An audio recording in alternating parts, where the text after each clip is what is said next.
Welcome to Shaheen academy Madhubani. स्वागत है आपका हमारे इस चैनल पर। इसके पहले की वीडियोस में चैप्टर नंबर 1, चैप्टर 2, चैप्टर 3 और चैप्टर 4 का रिवीजन हम कर चुके हैं। Now we are going to start chapter number 5। अब हम 5वां अध्याय पढ़ने के लिए जा रहे हैं। 10वीं क्लास की गणित का 5वां अध्याय और नाम है समांतर श्रेणियां। अर्थमेटिक प्रोग्रेशन कहते हैं इसे इंग्लिश में, और हिंदी में कहते हैं समांतर श्रेणियां।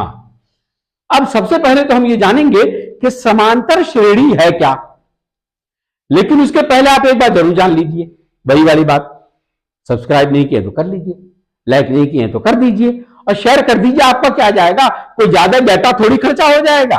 कर दीजिए एक बार शेयर, कुछ कमेंट भी लिख दीजिए। अब आता है हम मतलब की बात पर। समांतर श्रेणियां किसे कहते हैं? A group of numbers having same interval between them is a arithmetic progression। ये तो अंग्रेजी में हो गया, अंग्रेजी में। अब हिंदी में समझ लीजिए। नंबरों का ऐसा समूह, नंबरों का ऐसा समूह जिनके बीच की दूरी समान हो, जिनके बीच की दूरी समान हो, उसे समांतर श्रेणी कहते हैं। एग्जाम्पल, मिसाल मैं आपको दे सकता हूं कि एक आदमी अपने घर से निकला, एक ईंट उठाकर लाया सड़क किनारे से, अपने घर में रखा। अगली बार गया, 2 ईंट उठा के लाया, अपने घर में रखा। आपको सड़क से ईंट नहीं चुराना है भाई, मैं समझा रहा हूं सिर्फ। अगली बार गया, 3 ईंट उठा के लाया, अपने घर में रखा। उसके अगली बार 4 ईंट उठा के लाया, अपनी बार घर में रखा।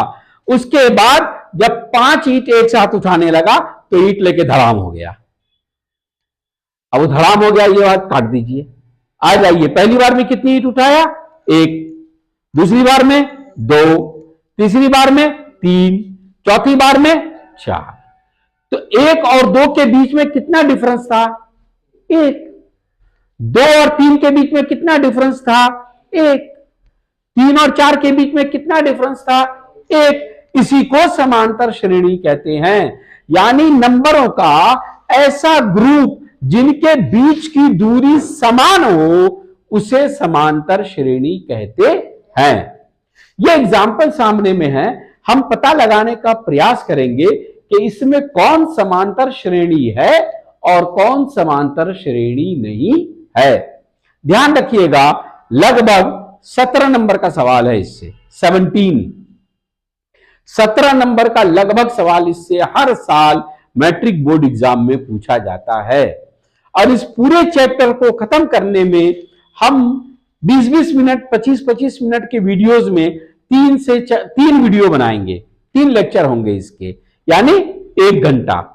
और हर वीडियो को आपको औसतन 3 बार देखना है, तो 3 घंटा। तो 3 घंटा पढ़ने के बाद मैट्रिक के एग्जाम में, गणित के पेपर में अगर 15 नंबर मिलने की बात हो जाए, इससे अच्छी कौन सी बात है? तो ध्यान लगाकर देखिएगा।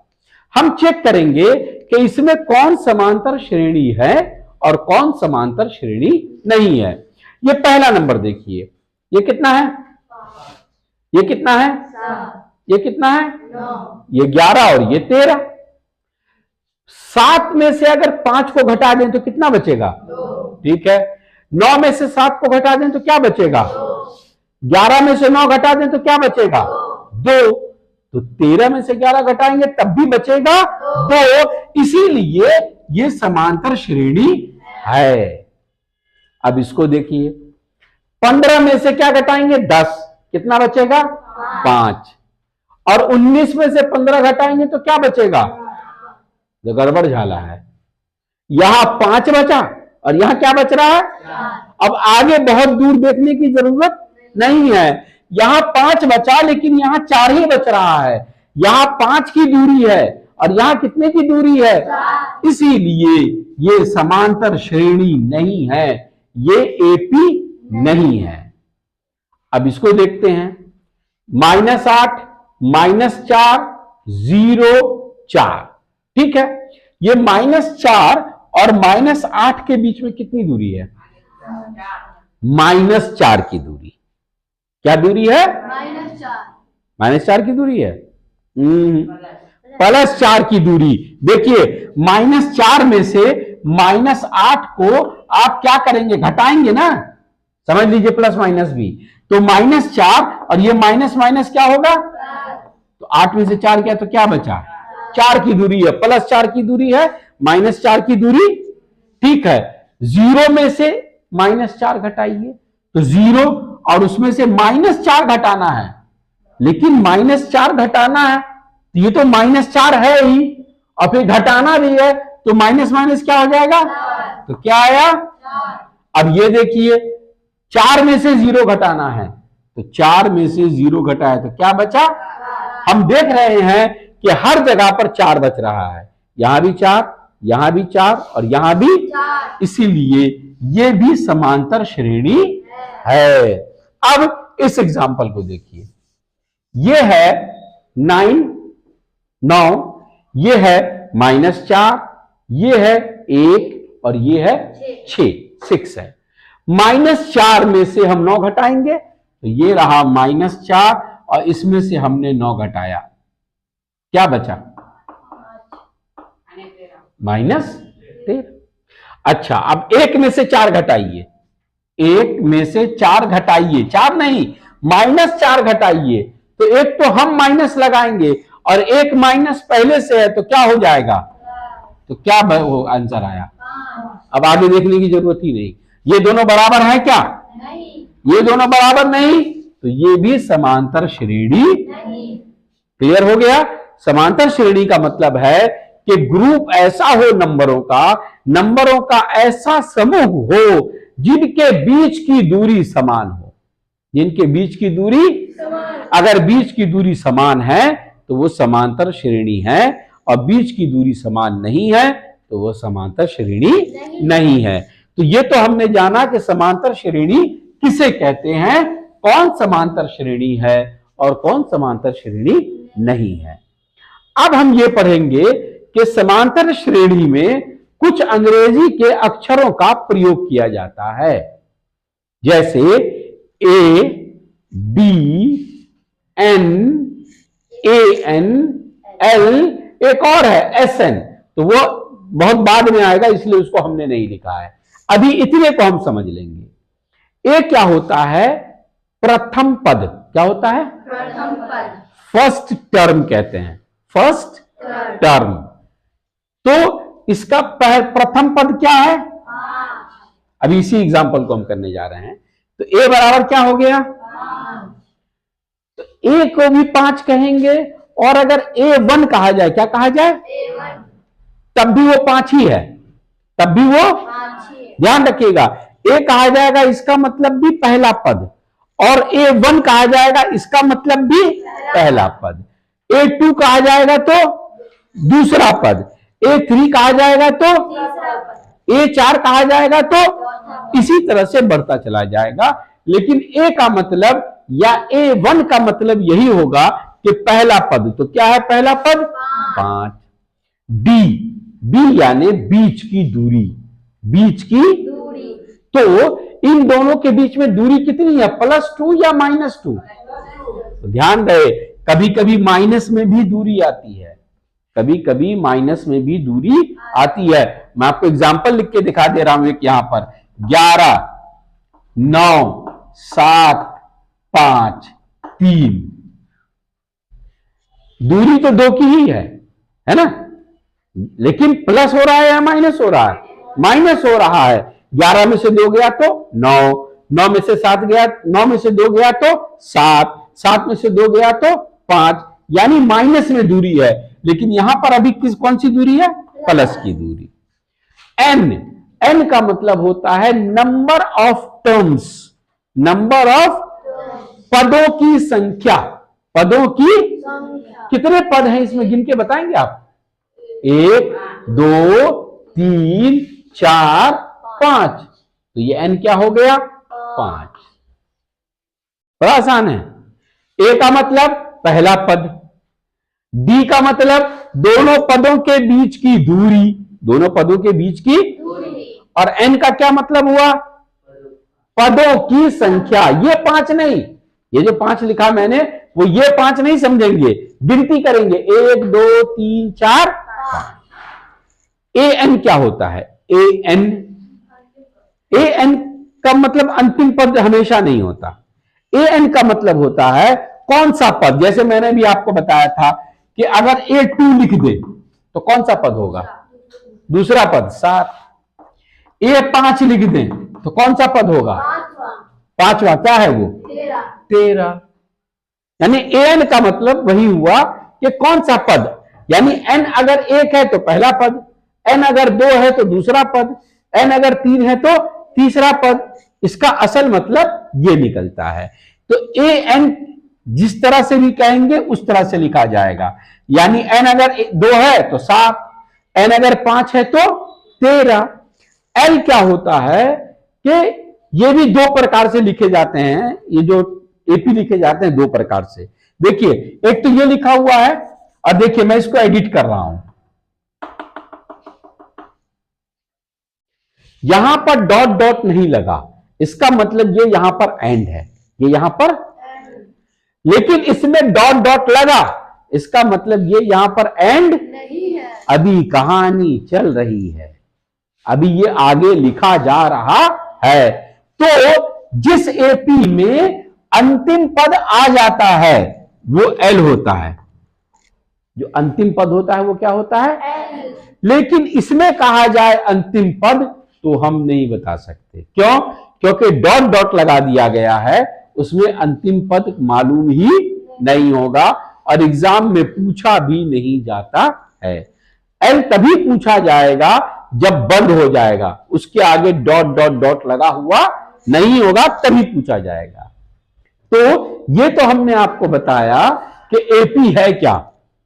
एपी क्या है? नंबरों का ऐसा समूह जिनके बीच की दूरी समान हो, एक जैसी हो। उसमें ए क्या है? प्रथम पद है। बी क्या है? दोनों के बीच की दूरी है। एन क्या है? उस एपी में कुल कितने पद हैं? 1 2 3 4 5। एन क्या है? कौन सा पद? अगर एन 1 है तो पहला पद, एन 2 है तो दूसरा पद, एन 3 है तो तीसरा पद।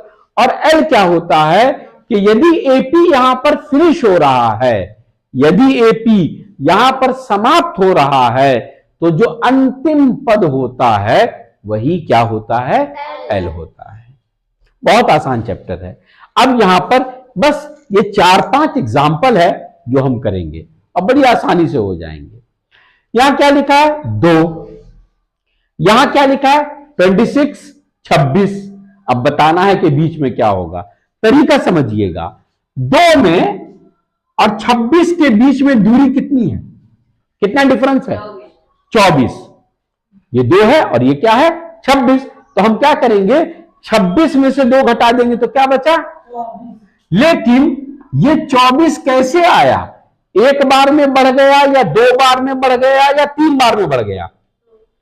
2 बार में बढ़ गया। गौर से देखिए, पहले यहां से यहां आया और फिर यहां से यहां आया। कितनी बार में बढ़ा? तो 2 बार में 24 बढ़ गया, तो एक बार में कितना बढ़ेगा? 12, है ना? 2 बार में 24 बढ़ गया, तो एक बार में कितना बढ़ेगा? 12। तो ये हो गया 12। Sir complete. कुछ नहीं है, बहुत आसान है। यहां देखिए, ये है 13 और ये क्या है? मेरा 3। यह है 13, यह है 3। फर्क कितना है दोनों के बीच में? कितने का फर्क है? 10 का। +10 या -10? -10। ये बढ़ नहीं रहा है, घट रहा है। ये 13 है और उधर जाके ये बढ़ नहीं रहा है, घट रहा है। तो जो डिफरेंस है वो -10 का डिफरेंस है ना? -10 का। कितनी बार में, ये देखने वाली बात है। एक बार यहां आया और फिर एक बार, कितनी बार में? तो 2 बार में -10, तो एक बार में क्या होगा? -5। ऐसे समझ लीजिए, 2 बार में 10 तो एक बार में 5 होगा, लेकिन माइनस लगा हुआ है, तो 13 में से 5 घटा दिया, क्या बचा? 8। 13 में से 5 घटा दिया तो क्या बच गया? 8।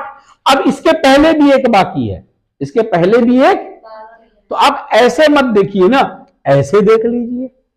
3 में 5 जोड़ा तो 8, 8 में 5 जोड़ा तो 13 में क्या 9 जोड़ेंगे? 5 ही जोड़ेंगे। तो 13 में 5 जोड़ देंगे तो क्या हो जाएगा? Very good. अब देखिए, ये है 5 और ये है 9.5, 9.5, 9.1/2 यानी 9.5, 9 और आधा। पहले ये देखेंगे हम कि इसमें और इसमें फर्क कितना है, डिफरेंस कितना है। बताइए, 9.5 में से 5 घटा दीजिए, कितना बचेगा? 4.5। क्या बचेगा? तो 4.5 को हम कैसे लिखेंगे? ऐसे, 4 और आधा, 4.5। लेकिन कितनी बार में उसको देख लीजिए, ये रहा 1, फिर ये रहा 2 और ये रहा 3 बार में 4.5, 3 बार में 4.5। तो एक बार में कितना? ज्यादा कैलकुलेशन करने की जरूरत नहीं, दिमाग लगा लीजिए। पिछली बार मामा आए थे तो 450 रुपए दिए थे और 3 लोग थे हम, और कहा था तीनों बांट लो, तो 450 रुपए को 3 लोगों में बांटेंगे तो कितना मिलेगा? अगर मेरे हाथ में मिला होता तो पहले तो 300 रुपया पीछे वाली जेब में चला जाता और फिर 150 रुपए में तीनों बढ़ जाता। ऐसा होता है? होता है कहीं कहीं, लेकिन सब भाई अगर देख लिए तब तो नहीं हो पाएगा। ठीक है, 450 रुपए को 3 आदमी के बीच में बांटना है। कितने आदमी के बीच में? तो एक आदमी को कितना मिलेगा? 150 रुपया, यानी 1.5 कितना? तो 5 में 1.5 मिलाया तो 6.5, और 650 में 150 और मिला दिया 800, तो ये क्या हो गया? हाउ इजी, कितना आसान। गारंटेड है 1 नंबर ऑब्जेक्टिव में ये सवाल आके रहेगा, ध्यान लगाकर देख लीजिए। ये -4 और ये 6, ये बढ़ रहा है या घट रहा है? बढ़ रहा है, क्योंकि ये माइनस है और ये तो बढ़ रहा है। कितना बढ़ गया? कितना बढ़ गया? देखिए, -4 का मतलब कर्जा, -4 का मतलब 4 रुपया कर्जा है, 4 रुपया कर्जा है, और 6 रुपया और जेब में आ गया, तो 4 रुपया तो कर्जदार को दे दिया और फिर 6 रुपया बच भी गया, तो कितना पैसा मेरी जेब में आया था? 10 रुपया आया था। कितना आया था? देखिए, बहुत सिंपल मैथमेटिक्स है, इसी को वैदिक गणित कहते हैं कुछ लोग। बहुत सिंपल है। मेरे जेब में -4 रुपया था और अब मेरी जेब में 6 रुपया है। -4 था, इसका मतलब मुझ पर 4 रुपए का कर्जा था। अब किसी ने मुझको पैसा दिया तो मैंने कर्जदार को भी दे दिया और 6 रुपया बच भी गया मेरे पास। इसका मतलब किसी ने मुझे 10 रुपए दिया। कितना दिया? तो 4 रुपए मैंने कर्जा वाले को लौटा दिया और 6 रुपया मेरे पास बच गया। तो कितना डिफरेंस कितना आया? 10। कितनी बार में आया? ये रहा 1, ये रहा 2, ये रहा 3, ये रहा 4 और ये रहा 5 बार में आया। तो -4 में 2 जोड़ दिया तो 2 रुपए कम हो गया कर्जा, -2 रुपया। फिर 2 रुपया किसी ने दिया तो जो कर्जा था वो दे दिया, अब मैं हो गया 0। अब फिर 2 रुपया बढ़ाया तो 2, और फिर 2 बढ़ाया तो, है ना आसान। अब इस पे आ जाइए, ये है 38 और ये है -22। अब समझ जाइए, प्लस से माइनस की तरफ जा रहे हैं, प्लस से माइनस की तरफ जा रहे हैं, यानी बढ़ रहा है या घट रहा है? घट रहा है। कितना घट गया? 38 रुपए जो जेब में था वो खत्म हो गया। अब 22 रुपया कर्जा भी आ गया, माइनस का मतलब कर्जा।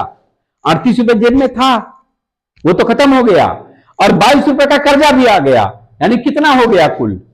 38 और 22 60 रुपया। कितना रुपया? 60 रुपया कब कम हुआ? कितनी बार में? ये रहा 1, ये रहा 2, ये रहा 3 और ये रहा 4 बार में 60 रुपया कम हुआ। तो एक बार में कितना कम हुआ? 15 रुपया। तो 38 रुपया था, 15 कम हो गया तो कितना बचा? 23। फिर 15 कम हो गया तो कितना बचा? 8। और फिर जो 15 कम हुआ तो 8 रुपया जो था वो चला गया और कितना रुपया कर्जा हो गया, 7 रुपया कर्जा हो गया, तो ये हो गया माइनस। अब एक पहले भी बाकी है, तो इधर 15 घट रहा था, इधर जाएंगे तो क्या होगा, बढ़ेगा। तो 38 में 15 मिला दिया तो क्या हो गया।